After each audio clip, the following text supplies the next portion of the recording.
Well, not too a great weekend, just because, well, over the dawn of Friday, we had that tragic news of that accident. Subsequently, on Friday, we also had another one on the Accra-Cape Coast Road. Subsequently, we've had a lot of conversations, as we always do when we have these accidents intermittently within the year, as if we don't record enough fatalities when some of these accidents happen. And subsequently also, there have been some knee-jerk reaction. So we decided to put all the pieces in place and make sure the puzzle has a bigger picture for all of us to appreciate. But we always do that when we have some of these incidences. And today, we'll talk about accidents. But of course, we'll also talk about another subject that has always occupied the minds of many other related people. And we're talking the city too. Good morning, and thank you for joining us. I'm here with the Kojo Yankson. Kojo, good morning to you. Good morning, Daddy Roro. Yes, subsequently, I'm here with you, and it's good to see you. Yeah, it wasn't a particularly celebratory weekend for many families, especially those who lost loved ones in these road accidents. It is a very big issue. It's occupying our minds, and indeed today we're going to bring some sanity to that particular conversation. You wouldn't believe this, Roland. Since January, already we've lost over 410 Ghanaians. I think it's 411 to be precise, in road accidents. Since January.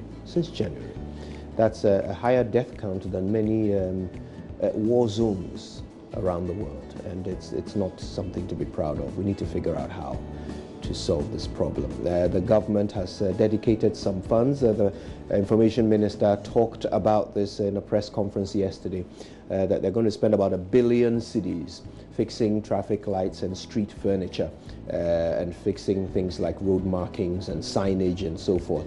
They believe that this can contribute to reducing the number of accidents. But these are some of the gory scenes from Friday's accident.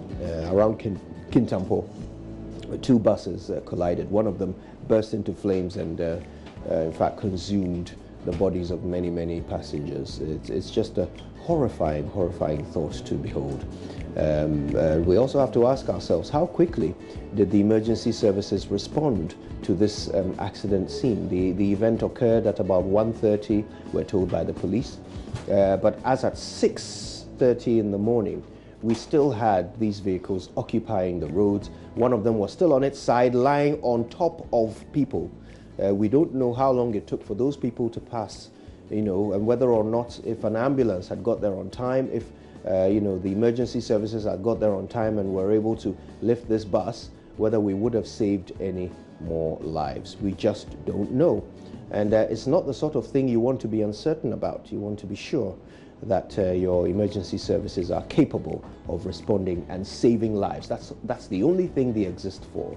So today, Roland, let's talk a bit more about this. Let's learn a bit more about the preparedness of our responders to accident scenes. And definitely, and just one part of the whole emergency response service is the provision of ambulances. And so we're speaking to the executive director for the National Ambulance Service, Professor Zakaria. Professor Ahmed Zakaria has great experience in the sector, but also we want to look at the challenges why from the last time when there was the announcement by government, again through a press statement, that some 6 million Ghana cedis will be devoted for a number of actions for our roads to be safe. What has since happened before the promise of another 1 billion? All right, so Maxwell Agbagba will also be speaking to some commuters just close to us, many of the stations around Accra, and also drivers on how they think accidents could be better prevented. It's a conversation we all need to hold. That's right. Now, speaking of the city, today our guest will be the recently named government spokesperson on finance and the economy, Mr. Daniel Ochimabwaji. He's also the Honourable Member of Parliament for Bantama. And he was there when the bond was floated in London. He was there for the roadshow and everything. And so he'll be here with us to talk to us about the 3 billion bond and the impact it's going to have on the economy, what it's already done for the city. As you can see, it's currently closer to 5 cities than it has been since we crossed the 5-city threshold earlier this year.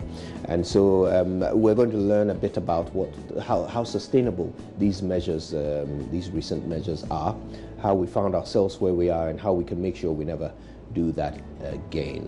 The finance minister has been speaking to Bloomberg and many other media houses, international media houses. We'll take a bit of cognizance of what he has said and get Mr. Ochimabwaji to break it down for us and perhaps answer any further questions. Might even ask him about that kinky party. Perhaps he was there, who knows? Well, yeah. Maybe giggling, etc. But this one is not funny at all, because we have already reported extensively, as we're learning, that another baby has since been kidnapped in Takrady, the Western Regional Capital. We'll hear from the mother, the police, and our correspondent, Natalia Kwanza. And we'll try to put the pieces together and try to also get what the police are doing as far as investigations are related. Indeed, it's no laughing matter at all. Imagine your 1-year-old baby going missing. And when you hear how it happened, you will be flabbergasted. You know, put yourself in this mother's shoes and imagine what you would have done in this situation. It's a gory, well, I say gory, mentally gory, experience for a mother to go through. And as we speak, her little boy Mausi is still missing. We'll talk about that later this morning.